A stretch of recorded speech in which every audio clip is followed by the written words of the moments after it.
जय सिया राम किसान भाइयों, राम राम। मैं मोहित कुमार सुमन। मैं आज आप लोगों को लहसुन की खेती से अवगत कराने के लिए आया हुआ हूँ। मेरे काफी नजदीकी अग्रेसिव फार्मर है, उनसे आज हम चर्चा करेंगे कि उन्होंने लहसुन की फसल लगाई हुई है, तो उनके लहसुन की फसल का जो प्रोसेस है वो किस प्रकार से देखने को मिल रहा है, और इन्होंने शुरुआती दौर में अपने लहसुन की फसल के अंदर किन किन चीजों का प्रयोग किया है। तो आइए मैं आप लोगों को किसान भाई से रूबरू कराता हूँ। जय सिया राम भाई साहब। जय श्री राम। क्या नाम है भाई साहब आपका? मोनू सुमन। कहाँ से रहने वाले हो? सारथल से। सारतल के रहने वाले हो। हाँ। आपका मोबाइल नंबर क्या है साहब? 800 जी 31 जी 83 जी। 754। धन्यवाद अपना इंट्रोडक्शन देने के लिए।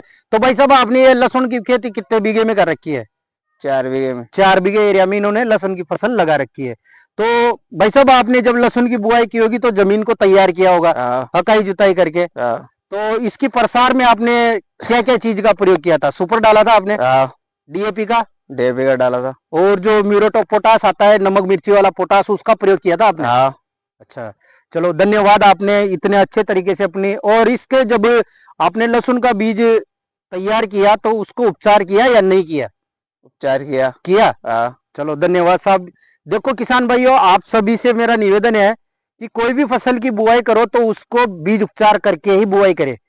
पहले के लोग क्या करते थे कि बीज को सीधा लेके खेत पे जाते थे और उसकी बुआई कर देते थे।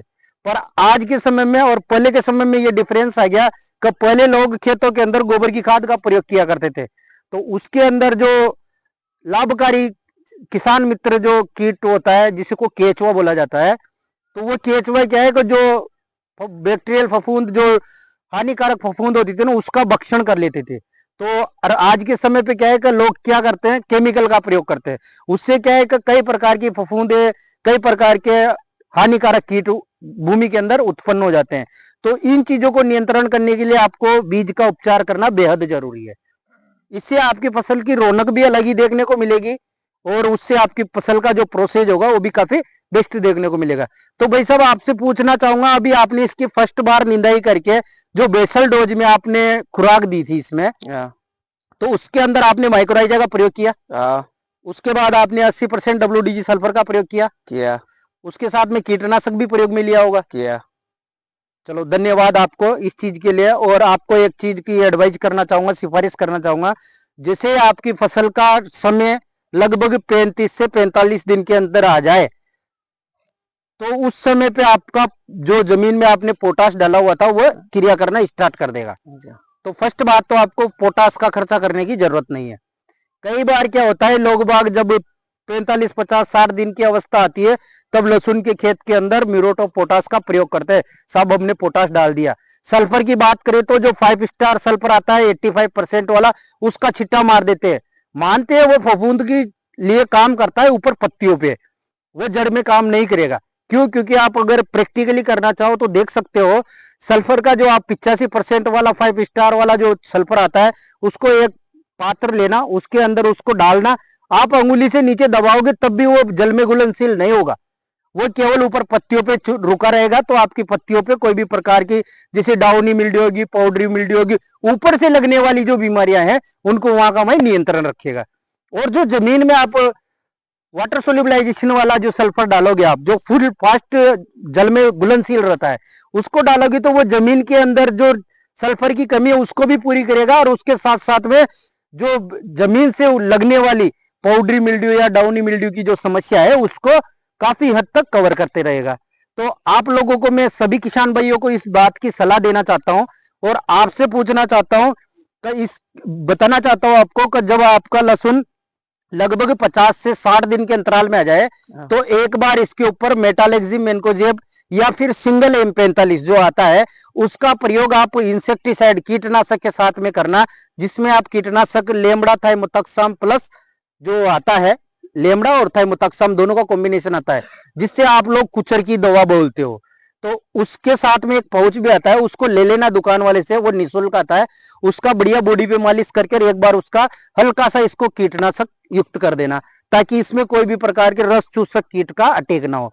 और क्या है कि जो भी अपन डोज देते हैं, तो अपनी गार्लिक का जो लहसुन का फसल होती है उसका क्या है कि क्लोरोफिल बढ़िया हो जाता है। आपको पता है जिस चीज का रंग अच्छा होगा ना तो उस पे हर चीज की निगाह होती है। इस प्रकार कोई भी इंसेक्ट भी ज्यादा उस पे अट्रैक्टिव होता है, उस पे ज्यादा अटैक करता है, तो उसका भी निजात हो जाएगा। और फफूंदीनाशक से आपके पत्तियों के ऊपर जो भी बैक्टीरियल फंगल या चुनिंदा फफूंद की समस्या होगी तो उसका भी नियंत्रण बेहद तरीके से हो जाएगा। इसके बाद में बात करते हैं, जब आपकी लहसुन 55 से 60 दिन के अंतराल में आ जाए तो उस समय पे आपको क्या है कि इसके अंदर कैल्शियम नाइट्रेट और बोरोन का प्रयोग करना है। अब इसके फायदे में आपको बताता हूं कि ये आपकी लहसुन की फसल के अंदर जो पर्दों की संख्या होती है, आपने पहले भी लहसुन किया होगा तो आपको पता है कि जब खुदाई करते तो लहसुन की कलियां कलियां बिखर जाती है, बिगड़ जाओ। मतलब वो पूर्ण रूप से बंद नहीं होता है, मजबूताई नहीं होती, उससे आपको मार्केट में भी काफी लॉस देखने को पड़ता है, रेट में भी काफी कमी लगती है। इस चीज के लिए आपको उस चीज का प्रयोग करना बेहद जरूरी है। उसके साथ में भी आपको बोले क्लोरो 20% जो आता है, क्लोरोपाइरिफॉस 20% वाला, उसका जिलेरी लगा देना। और उसके साथ में नॉर्मल कोई भी फफूंदीनाशक जैसे कार्बन डाइजिम मेनकोजेब आता है 1263, उसी को डाल लेना। आपको बताता हूं भाई साहब, जब तक आप लहसुन खेत से बाहर नहीं निकालोगे ना वहां तक आपकी लहसुन की फसल के अंदर कोई भी प्रकार का इंसेक्ट अटैक नहीं कर सकता नीचे जमीन से, और न पर्दा गलने की समस्या आएगी। क्योंकि क्या है कि देखो, जितनी बार आप सिंचाई करोगे उतनी बार आपको हल्की हल्की हल्की हल्की डोज में आप इसको इंसेक्टिसाइड और फफूंदीनाशक का तो एक नियम बना लो, अगर आपको लहसुन में अच्छी पैदावार, अच्छा प्रोडक्शन निकालना है तो। क्योंकि क्या है कि इस चीज से आपको काफी फायदा होने वाला है। एक चीज और बताना चाहूंगा आपको, जैसे मान लो कि जब आप कैल्शियम नाइट्रेट प्लस बोरोन डालोगे ना, उस समय आप इसके साथ में 98% वाला ह्यूमिक एसिड या ह्यूमिक एसिड पॉल्यूक सीबीडेस्ट्रा कंटेन वाला जो प्रोडक्ट आता है कोई भी, जैसे बात करते हैं इकोसेफ एग्रीसाइंस का, इको गोल्ड के नाम से आता है, तो उसका प्रयोग करोगे तो आपकी जमीन के अंदर जो भी अभी तक आपने 50 से 60 दिन के अंतराल में जो भी माइक्रोन्यूट्रिएंट दिया है ना, तो उसको आपके लहसुन की फसल के वापस रिएक्टिवेशन करके पौधे तक पहुंचाएगा। आपको बताता हूं भाई सब, क्वालिटी बनेगी एक नंबर। तो धन्यवाद साहब आपको, आपने अपना कीमती टाइम दिया। तो बने रहिए किसान भाइयों। मैं मोहित कुमार सुमन, मेरा मोबाइल नंबर है 9784527713। मैं आप लोगों को हर समय अलग अलग फसल की जानकारी अपने यूट्यूब चैनल @मोहित सुमन 2305 पर पहुंचाता रहूंगा। अगर आप मेरे चैनल पर नए हो तो चैनल को सब्सक्राइब करना ना भूले और साथ में बेल आइकन जरूर दबाएं। धन्यवाद साहब, जय सिया राम।